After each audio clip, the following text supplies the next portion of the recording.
Pour notre Zoom du jour, nous recevons François Gervais. Bonjour monsieur. Bonjour. Pour nos téléspectateurs, François Gervais est physicien, professeur émérite à l'Université de Tours et ancien directeur d'un laboratoire du CNRS. François Gervais, vous venez nous présenter votre dernier ouvrage, L'urgence climatique est un leurre. C'est édité chez L'Artilleur. Et ma première question... François Gervais, évidemment, va tourner autour du CO2, le fameux dioxyde de carbone, aujourd'hui accusé par les politiques et les médias en général de masse, d'être à l'origine de tous les maux de la Terre. Son augmentation dans l'atmosphère est-elle d'origine anthropique, c'est-à-dire du fait de l'homme ? Le CO2 est un bouc émissaire. Il y a une part, sans doute, d'effet anthropique. Mais, si on retourne en 1945, il y a donc 3/4 de siècle. Je dis 1945 parce que c'est le moment où les émissions de CO2, par combustion du pétrole, du gaz et du charbon, se sont mis à accélérer. Qu'a fait la température de la planète, la température moyenne de la planète? Elle a baissé pendant 30 ans.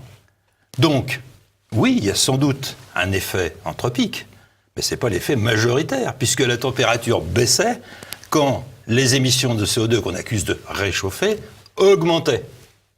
Est-ce que François Gervais, le taux, est-ce que vous pouvez nous expliquer comment le taux de CO2 dans l'atmosphère a évolué ces 50, ces 100 dernières années ?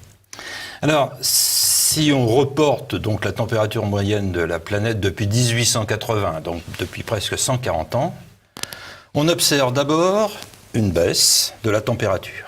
Puis une hausse jusqu'en 1945, puis une baisse jusqu'en 1975, puis une hausse. Bon, ça, c'est une variabilité qui est essentiellement naturelle. Le taux de CO2, en un siècle, il a augmenté. Alors en général, quand on fait un quiz auprès de quelqu'un, quel est le taux de CO2 dans l'air ? Les gens disent 20%, 50%, 80%, mais non, c'est 0,04%. À la fin du 19e siècle, c'était 0,03%. Donc on a augmenté de 0,01% en un siècle. Et si on parle de gaz à effet de serre, je rappelle que le principal gaz à effet de serre, c'est pas le CO2, c'est la vapeur d'eau. Que je sache, on ne dit pas encore que la vapeur d'eau est un polluant, heureusement. Et François Gervais, dans votre ouvrage, vous rappelez que sur 10 000 molécules d'air sec, on est passé en un siècle de 3 à 4 molécules de gaz carbonique. Voilà. Et donc c'est vraiment très peu. C'est très peu, mais c'est suffisant pour jouer un rôle essentiel sur la végétation, dont c'est une nourriture indispensable et irremplaçable. Vous allez vous faire des ennemis, François Gervais, avec cet ouvrage. Vous estimez, vous nous racontez dans votre ouvrage que la chaleur dégagée par la combustion de charbon, de gaz ou de pétrole ne réchauffe pas la Terre. Elle la réchauffe si peu que c'est en deçà des seuils mesurables. Si on reprend l'histoire de la Terre, alors mesurée en centaines de millions d'années, on a des reconstructions de température et des reconstructions de taux de CO2 dans l'air. Il y a des époques où il y en a eu 10 fois plus qu'aujourd'hui, ce qui n'a pas empêché des glaciations. Donc, je ne dis pas qu'il n'y a pas d'effet, mais c'est un effet qui est minime par rapport à la vie naturelle de la planète. François Gervais, est-ce qu'on peut prédire facilement la température dans 100 ans, dans 50 ans ? C'est ce qu'a essayé de faire le GIEC. Et si vous lisez... Alors le GIEC, je rappelle à nos téléspectateurs, c'est le groupe d'experts intergouvernemental sur l'évolution du climat. Le mot intergouvernemental est essentiel. Alors, expliquez-nous pourquoi. Que dit-il ? Pourquoi ? Parce que ce fameux résumé à l'intention des décideurs est adopté avec, bien entendu, des scientifiques qui ont rédigé le brouillon, mais avec les représentants de tous les États, en gros, qui ont signé, qui ont participé au travail du GIEC, il y en a beaucoup, et chaque mot est pesé, chaque phrase est pesée avec l'accord des États, sinon on ne le met pas dans le résumé. Donc, ce mot intergouvernemental est essentiel pour bien comprendre comment ça se passe. Il y a un aspect clairement politique, sous l'égide de la Convention des Nations Unies sur le changement climatique, qui a été créée il y a une trentaine d'années. Et donc, est-ce possible de prévoir au 100 ans en arrière, la température qu'il va faire dans 100 ans. Alors, le GIEC nous dit, quand on va regarder ce résumé à l'attention des décideurs, la température à la fin de ce siècle augmentera de 0,3 degrés, et là je suis d'accord, jusqu'à 4,8 degrés. C'est quand même une incertitude invraisemblable. Oui, l'écart est énorme. Énorme. La sensibilité climatique, c'est-à-dire de combien la planète se réchaufferait si on doublait le taux de CO2 dans l'air. Le GIEC nous dit, et ça c'est une valeur qui traîne depuis très longtemps, entre 1,5 et 4,5 degrés. Attendez, c'est pas tout à fait pareil. C'est comme si le poids d'une personne, on disait, ah bon, on ne sait pas si c'est 33 kilos ou 100 kilos. Faut-il soigner la Terre pour anorexie ? Pas les mêmes. Faut-il soigner la Terre pour anorexie ou pour obésité ? C'est quand même pas tout à fait pareil. Et alors, vous expliquez que les Américains qui ont investi beaucoup d'argent, c'est-à-dire 40 milliards de dollars injectés depuis 1979 pour au final avoir un intervalle de 3 degrés. Qui n'a pas changé. C'est encore très important. Alors, ce qu'il faut ajouter, parce que ce rapport AR5, ce 5e rapport du GIEC, il est sorti quand même en 2013. Depuis, je regarde, j'épluche toutes les publications scientifiques dans des revues internationales avec comités de lecture qui sortent, et la tendance est nettement à la baisse. Dans la grande majorité des publications faites depuis, les valeurs sont plus basses que la moyenne de 3 degrés du GIEC. Et en tout cas, le GIEC, c'est ce que vous expliquez encore dans votre ouvrage, reconnaît la quasi-absence de réchauffement climatique depuis 1998, soit au moment où l'activité humaine devait polluer le plus, produisait le plus de gaz à effet de serre. Et donc à ce moment-là, même ce groupement qui affirme à 95% être sûr du fait que le réchauffement climatique est la résultante de l'activité humaine, on voit que ils reconnaissent qu'il n'y a quasiment pas de réchauffement climatique, mais en même temps, ils sont sûrs que c'est le fait de l'homme qui réchauffe. Donc, c'est un paradoxe total. Tout à fait. Et il y a deux aspects. Ce que j'appellerais le climat réel et le climat virtuel. Le climat virtuel, c'est ce qui est calculé par les modèles repris par le GIEC. Ce n'est pas tous les modèles de climat, attention. C'est les modèles de climat repris par le GIEC. Effectivement, ils donnent, et c'est une figure qui est dans le rapport du GIEC, des réchauffements 2 à 10 fois supérieurs à la réalité mesurée, aux fluctuations près, parce qu'évidemment, quand il y a un phénomène El Niño dans le Pacifique, on a un pic momentané, puis ça redescend. Mais le GIEC reconnaît que, dans 2 figures de son rapport, que les modèles chauffent 2 à 10 fois trop par rapport aux observations depuis 1998, comme vous le dites. Alors, vous poussez le bouchon encore plus loin, François Gervais, puisque vous nous expliquez que non seulement le CO2 n'est pas un polluant, mais qu'en plus, il est un engrais naturel. Mieux qu'un engrais, c'est indispensable. S'il n'y avait pas de CO2 dans l'atmosphère de la Terre, il n'y aurait pas de végétation sur Terre. Donc c'est plus qu'un engrais. Bien sûr, ça facilite les choses, mais il en faut, de toute façon. Et ça, on s'en rend très bien compte maintenant. Dans les dernières observations qui ont été faites de cela, il y a une oscillation saisonnière du taux de CO2 dans l'air. C'est-à-dire, chaque printemps-été dans l'hémisphère nord, on voit le taux de CO2 baisser. Et puis, en automne et en hiver, il remonte. Et ainsi de suite chaque année. Bon, quand on regarde l'amplitude de cette oscillation, on s'aperçoit qu'aujourd'hui, elle est beaucoup plus grande, telle que mesurée à la gelée en Californie, que quand elle a commencé à être mesurée vers les années 1959. Et l'amplitude a augmenté plus vite que le taux de CO2 lui-même. Ça veut dire que la végétation était réellement en manque de ce qui, pour elle, est sa nourriture. Oui, parce que indispensable. C'est ce qu'on apprend quand même quand on est jeune, même dès le primaire. Oui. C'est que les plantes respirent du CO2, du dioxyde de carbone. Absolument. Et rejettent de l'oxygène. Voilà. Et donc, grâce à cette petite augmentation du CO2, puisqu'elle est quand même minime... on est passé de 0,03% à 0,04%, mais comme la végétation en manquait énormément, elle se jette là-dessus. Et vous nous expliquez même qu'on a gagné 18 millions de kilomètres carrés de verdure en 33 ans. Exactement. Ça a été mesuré par toute une équipe internationale, par satellite. Voilà. Ils ont mesuré sur une période de 33 ans le verdissement de la Terre. Et ils ont dit, effectivement, ça fait l'équivalent d'un 6e continent vert de 18 millions de kilomètres carrés. Je rappelle, c'est quand même plus de 30 fois la superficie de la France. Qui sont, François Gervais, les premiers bénéficiaires de cette augmentation du CO2 ?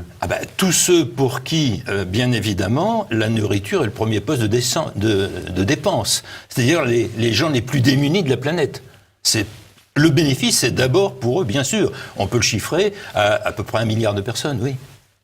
Et voilà, et vous nous dites justement que ce bénéfice économiquement pour l'humanité, il est de 3 000 milliards d'euros entre 61 et 2011. Voilà, ça a été chiffré dans une étude américaine en prenant justement toutes les plantes nutritives, qu'il s'agisse des céréales, mais aussi les légumes et les fruits, sur lesquels il y a un bénéfice assez important d'un accroissement du CO2. Alors, il y a quelques rares plantes qui ne jouent pas le jeu, mais il y a également le plancton de la mer.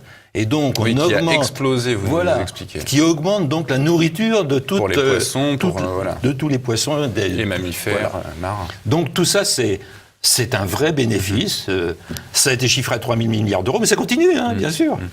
Alors justement, pour parler des animaux, les médias, en tout cas les personnes qui affirment qu'il y a ce réchauffement climatique, accusent régulièrement les bovins de rejeter des gaz à effet de serre, donc le méthane et le protoxyde d'azote. Est-ce que ces gaz sont dangereux pour l'environnement ? Alors, le méthane avait doublé au cours du XXe siècle dans l'air. C'est un taux beaucoup plus faible que le gaz carbonique. C'est un taux extrêmement faible. Ça se mesure en partie par milliard. Enfin, c'est vraiment très très peu. Mais bon, c'est vrai qu'il avait doublé au cours du XXe siècle. Et puis maintenant, depuis une trentaine d'années, ça monte beaucoup moins vite et ça a tendance à pas se stabiliser, mais monter très très peu. Alors j'ai fait le calcul, même en prenant les chiffres du GIEC. Bon, on a peut-être eu un réchauffement de 0,03 degrés à cause du méthane. Il n'y a vraiment pas de quoi accuser les agriculteurs de cela, franchement. Vous nous expliquez néanmoins, François Gervais, qu'il existe des gaz qu'il faut éradiquer. Est-ce que vous pouvez nous en citer quelques-uns ? Alors bien sûr, il y a des polluants. Le premier qu'on a pratiquement éradiqué grâce aux pots catalytiques montés sur les voitures, c'est le monoxyde de carbone. Alors là, qui est carrément un poison. Et puis plus généralement, tout ce qui va être fumée, particules, effectivement, moins il y en aura dans l'air, mieux ça vaudra, bien sûr. Alors, mais ça n'a rien à voir avec le CO2. François Gervais, vous citez ce professeur d'économie du changement climatique à l'université d'Amsterdam, Richard Tol, qui montre qu'une augmentation de la température jusqu'à 2 degrés serait bénéfique pour l'humanité. Est-ce que vous pouvez nous expliquer sur quoi reposent ces travaux ? On pourrait citer, mais c'était pas encore le cas quand j'ai écrit le livre, mais citer un des derniers prix Nobel d'économie, qui lui aussi dit que l'idéal pour la planète, ça serait 2-3 degrés de plus, et que ça serait un bienfait. Donc là, ils font une analyse coût-bénéfice. Si on augmente un peu la température de la planète, non seulement c'est pas une catastrophe, mais de toute façon, ça sera pas le cas. En tout cas, si c'est le cas, ça sera naturel, et pas à cause du CO2, qui a atteint pratiquement ses limites de tout ce qu'il peut faire. Le CO2 ne réchauffera pas la planète au-delà d'une fraction de degré d'ici un siècle ou deux.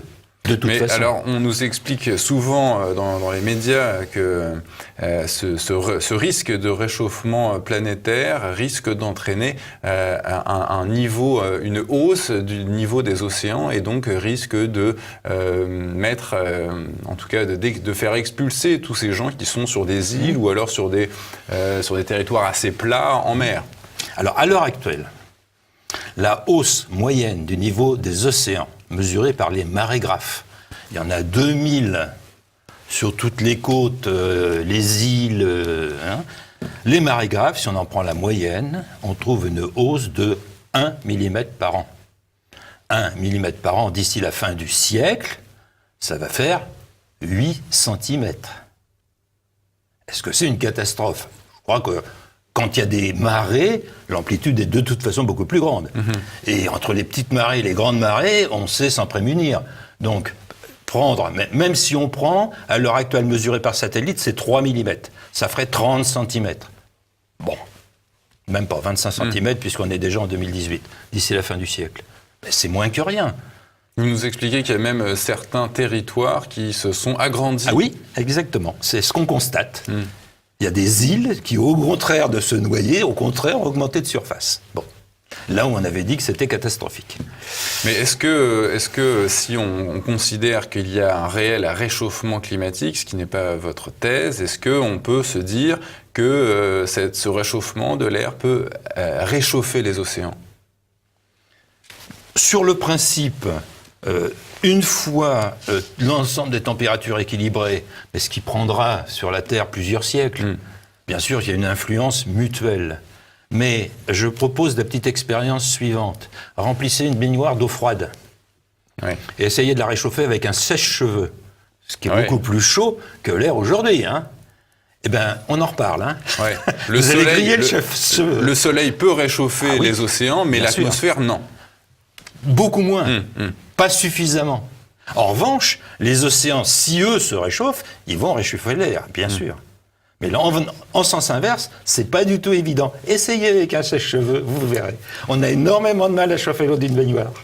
François Gervais, l'autre grande partie de votre ouvrage, enfin à mon sens, c'est que vous estimez que la lutte contre le réchauffement climatique est aujourd'hui complètement vaine. Est-ce que vous pouvez nous expliquer pourquoi ? Puisque de toute façon, prenons la politique française.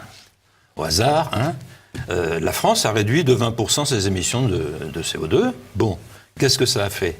Même si je reprends la sensibilité climatique du GIEC, qui est très exagérée et contestable, même en reprenant ça, la France a œuvré, en faisant ça, pour éviter un réchauffement de la planète de 1/1000 de degré.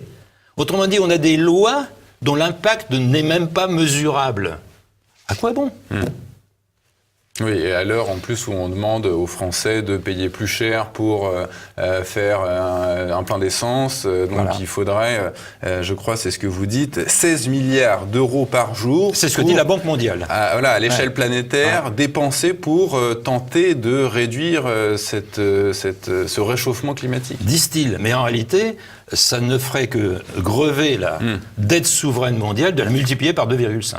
Et puis alors en plus vous argumentez encore plus dans ce sens, puisque vous nous dites que l'Inde et la Chine vont continuer à augmenter leurs émissions, qu'aucun pays d'Europe n'a tenu ses engagements qu'il avait pris lors de la COP 21. Et un petit peu pour aller sur ce thème du photovoltaïque et de l'éolien, vous nous dites que l'Allemagne et le Danemark se sont engagés sur cette voie, mais que leurs résultats ne sont pas très probants et qu'en plus ça coûte très cher de s'équiper d'éoliennes et de panneaux photovoltaïques. Plus on peut porter le prix du kilowattheure payé par le consommateur dans différents pays d'Europe, plus l'implantation d'éoliennes et de panneaux photovoltaïques est élevée, avec un record en Allemagne et au Danemark, et c'est eux qui payent l'électricité 2 fois plus cher que les Français. Et est-ce que, d'un point de vue économique, c'est, dans la production de ces engins, de ces panneaux, de ces éoliennes, est-ce que ça favoriserait pas, par exemple, la baisse du chômage ? Je ne sais pas. Alors, sans doute que toute activité économique a un effet positif de ce genre. Mais en ces termes, à ce moment-là, on va recruter plein de terrassiers au lieu de machines qui font le travail beaucoup mieux. Alors, on les paiera cher, mais ça évitera le chômage. Non, il ne faut pas exagérer quand même. Il faut quand même faire des choses intelligentes aux salariés. Il ne faut quand même pas tomber dans ces excès-là. Donc, faire des choses parce que est-ce que c'est utile ou inutile ? La première question à se poser, c'est est-ce que l'énergie fabriquée par un panneau photovoltaïque sera à terme supérieure à l'énergie qu'on a dépensée pour le fabriquer lui, et ensuite en assurer la maintenance et le démanteler en fin de vie. Si l'énergie produite est inférieure à toute cette énergie investie... C'est pas viable. C'est pas viable, évidemment. Et c'est la première question qu'il faut se poser. Ça dépend de la latitude. Il est clair que dans des pays plus au sud, ça peut être valable. Mais dans les pays du Nord, là, il faut vraiment voir. Hein. Et est-ce que, François Gervais, la production des composants de ces machines, de ces éoliennes, de ces panneaux photovoltaïques est, on va dire, pas trop mauvais pour l'environnement ? Il suffit d'aller se promener en Chine et voir le travail des enfants dans les mines dans des conditions épouvantables, alors que ça va devenir quelque chose d'aussi stratégique que l'était le pétrole jusqu'à présent, avec toutes les guerres que ça a supposées pour la maîtrise du pétrole. Eh ben, si on développe ça sera des guerres pour la maîtrise de ce qu'on appelle les terres rares, qui sont indispensables, le néodyme par exemple, pour les aimants des éoliennes. Ça va être la guerre pour s'assurer la mainmise là-dessus. Alors, il y a 2-3 petites questions avant qu'on voit un petit peu l'avenir pour la production d'énergie dans le monde. François Gervais, des petites questions comme ça. Est-ce que porter un masque anti-pollution, c'est bon plutôt pour le corps ? Contre la pollution, oui. Mais le CO2 n'est pas un polluant, puisque nous expirons du CO2. Nous en fabriquons plusieurs fois par minute. Et du coup, vous dites que justement, le CO2 qu'on recrache reste un petit peu prisonnier dans notre masque. Est-ce que c'est mauvais pour la santé d'avoir ce... Le CO2 n'est pas toxique aux concentrations auxquelles nous expirons. D'accord. Quand nous expirons, il y en a à peu près 30 fois plus que dans l'air, dans notre haleine. Mais même si on porte un masque et est-ce qu'on le réinspire, ça n'est pas toxique, il n'y a pas de danger. Et est-ce que on peut constater qu'il y a des espèces animales en danger à cause de l'activité humaine? Vous nous parlez notamment des ours polaires. Alors pour l'instant, les ours polaires sont chassés, en particulier au Canada, mais en dépit de la chasse, ils sont plutôt bien reproduits, puisque dans les années 1950, on en comptait, c'est pas moi qui le dis, si je reprends les travaux publiés sur la question, on en comptait 15 000, on en compte 50 000 aujourd'hui. Mais François Gervais, on nous montre souvent à la télévision ces images de glaciers qui s'effondrent comme ça dans l'océan. Est-ce que ça n'est quand même pas la preuve qu'il y a un réchauffement climatique? Alors, l'avance d'un glacier est normale. Elle est due au fait du poids du glacier qui fait que petit à petit, il coule. Et s'il est au bord d'un lac comme le Perito Moreno ou au bord de la mer, bah oui, quand il arrive en porte-à-faux au-dessus de la mer, la glace tombe dans l'eau. C'est pas du tout une preuve de réchauffement climatique. Ça a toujours été comme ça. Ça s'appelle le vélage du glacier. Cette lutte contre le réchauffement climatique, François Gervais, vous nous l'expliquez, elle est un petit peu élevée au rang de religion. Quel serait, selon vous, François Gervais, le dieu de cette religion contre le réchauffement climatique? Au choix, une poule aux œufs d'or ou un veau d'or. Ouais, donc c'est clairement derrière un énorme bénéfice, c'est un formidable business, et derrière il y a énormément d'argent. Enfin, je veux dire, pour des raisons financières. Là, on est en train de proposer des obligations vertes, entre guillemets. C'est un vaste jeu financier qui va rapporter énormément d'argent à certains. Oui, et donc pas aux contribuables, forcément, français. J'en doute. Non, ce que je crains, c'est que, ou bien on sera taxé, mais on s'aperçoit quand même que les Français commencent à en avoir un peu assez d'être le pays le plus taxé d'Europe, mais que si on taxe pas, on va encore creuser la dette. Oui. Et ça, c'est pas sympa pour nos petits-enfants. Et vous expliquez d'ailleurs que la préoccupation environnementale sur le climat, le réchauffement du climat, apparaît dans les sondages parmi les dernières préoccupations. Au moment de COP21. Oui. Mais c'est vrai que ça évolue, et peut-être pas dans le bon sens. Oui, il y a peut-être le terrorisme, le chômage avant qui... Bon. Mais c'est vrai qu'au moment de COP21, les sondages qui étaient parus à ce moment-là montraient cela. En revanche, aux États-Unis, puisqu'on regarde aussi les États-Unis, puisque eux se sont retirés de l'accord COP21, maintenant les sondages sont clairement, enfin, en fonction de dire, mais tout ça, franchement, c'est secondaire. François Gervais, il nous reste un petit peu de temps pour ma dernière question. Quel avenir voyez-vous pour la production d'énergie face à l'épuisement des combustibles fossiles? Bien évidemment, il faut s'en soucier. On a du temps, hein. Le pétrole, le gaz, les réserves connues actuelles. On a combien de temps d'ailleurs? Les réserves connues actuelles, j'ai bien connu, parce qu'il y en aura d'autres, on en trouvera d'autres, nous donnent au moins 50 ans et 150 ans pour le charbon. Donc on a le temps de développer la recherche pour effectivement mettre au point des énergies renouvelables non intermittentes. Parce que l'intermittence... Oui, le soleil c'est intermittent, il fait pas beau. Non, mais je parle de l'éolien et du photovoltaïque, oui. Ça, ce sont des énergies qui ne fonctionnent pas tout le temps. Voilà, la nuit, il n'y a pas de soleil, exactement. Et des fois, il n'y a pas de vent. Voilà. Et s'il n'y a ni soleil ni vent, qu'est-ce qu'on fait? Bon, on n'a plus d'électricité. Donc, il faut effectivement réfléchir à l'après-énergie fossile. Ça aura une fin. Ce n'est pas pour demain, mais ça aura une fin. Alors, il y a plusieurs pistes sur lesquelles, effectivement, la recherche travaille. Il y a, par exemple, à partir de microalgues ou à partir de bactéries, on sait, à partir de CO2, refabriquer un carburant synthétique. C'est une piste, et il y a des laboratoires qui travaillent là-dessus. Par ailleurs... Mais ces laboratoires ne sont-ils pas freinés dans leurs efforts par les groupes pétroliers? Non, pas du tout. Il y a des financements de l'Agence nationale de la recherche sur ces questions-là, donc non. D'accord. Par ailleurs, à l'heure actuelle, on utilise le nucléaire par fission d'atomes mais on n'utilise qu'une très faible partie de l'uranium. C'est pour ça qu'on a énormément de déchets radioactifs. D'accord. Ce qui n'est pas une bonne idée.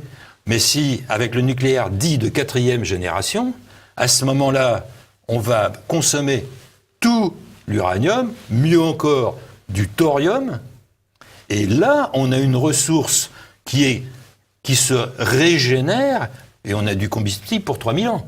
Et le thorium, où est-ce qu'on le trouve, justement? Parce qu'on sait que l'uranium, on en trouve beaucoup au Mali. D'ailleurs, c'est pour ça que la France est engagée dans ce conflit, pour un petit peu pour protéger les intérêts de l'entreprise Areva.